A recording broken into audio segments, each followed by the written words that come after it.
Kaden here from Fiction Atlas Press, bring you another indie connection.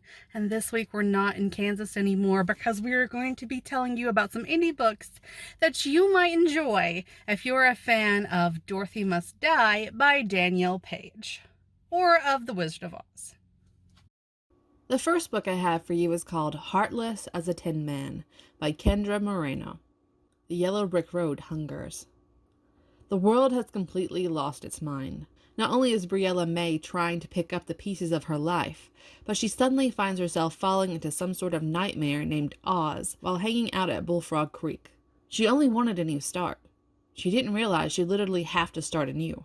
Gillikin City seemed to be the safest place to go in Oz, but Briella May soon learns why everyone fears the fluorescent metropolis. The Tin Man rules Gillikin with an iron axe, and he doesn't take kindly to newcomers, especially when they look him in the eyes without fear. But Briella May has seen the devil, and the Tin Man ain't him. With worlds merging, chaos reigning, and true villains breaking loose, Briella finds herself with no option but to team up with the heartless Tin Man. Will she survive the coming storm without adding her heart to his collection? If only the Tin Man had a heart of his own. The second book I have for you is called Borrowed Time by L.A. Baruff. Turning 40 isn't as exciting as most people think. There are no fireworks or surprise parties, and I definitely didn't get hitched overnight. Been there, got the divorce papers to prove it. Nope, none of that. Rather than 40 being the new 20 and all that, I inherited a new power from my mysterious birth mother. But now she's dead, and I, despite the fact that I have exactly zero training, I'm the next time-traveling assassin. Don't get excited. The job sounds glamorous, but it comes with a huge learning curve and plenty of mishaps. Then there's having to actually assassinate people. That part sucks. It could be worse. I could still be working retail. The third book I have for you is called Dorothy and the Land of Monsters by Garton Geevden. Shifters, zombies, and vampires. Oh my. My name is Dorothy Gale, and I think I might be dead. When my dog Toto and I got swept up in a twister, we landed in hell. A very colorful hell, like a rainbow dripping in blood. Now it looks as though this dreadful underworld plagued with vampires, zombies, and shifters will be the site of my eternal damnation. They say this terrifying land called Oz isn't hell or purgatory, and escape is possible. But first, I must survive the journey down the blood-soaked yellow brick road to the only place in Oz where vampires dare not tread, the City of Emeralds.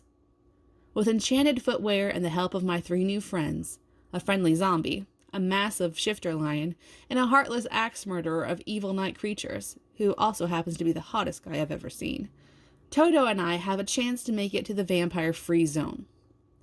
When we get there, I must convince the most powerful wizard in this magical land of monsters to send us out of this radiant nightmare and back to the world of the living. They say he's just as frightening as this monstrous land, that he detests visitors, and even the most horrifying creatures cower in his presence. But I must seek him out, and when I find him, I'll do whatever it takes to make him send me home. And the last book I have for you is called The Ruby Fortress by Carrie Whitethorn. A magical war, deadly allegiances, 3 hot guys searching for a savior. Oz is not what it seemed. According to Ella, Great-Grandma Dorothy's stories are just that, stories. According to the strange guy in a suit waiting for her after work, Oz is a real place with real problems. What's more, Glinda the Good requests her presence, and no isn't an acceptable answer. Magically transported to the mystical land of Oz, Ella will learn there was far more to the tales she was told as a child. Her family legacy goes beyond the property in Kansas. Her great-grandmother's power has passed on to her, making Ella a key player in a war that's raged for years. Who can she trust? The Good Witch of the South? Her alluring steward? Or will new allies be found along the way? Going home isn't an option, not when Ella learns the truth behind what happened in Oz all those years ago. It's a dangerous game, but with magical slippers, what could go wrong? Okay, that's all for us this week. I'll see you next week on the Indie Connection. Bye.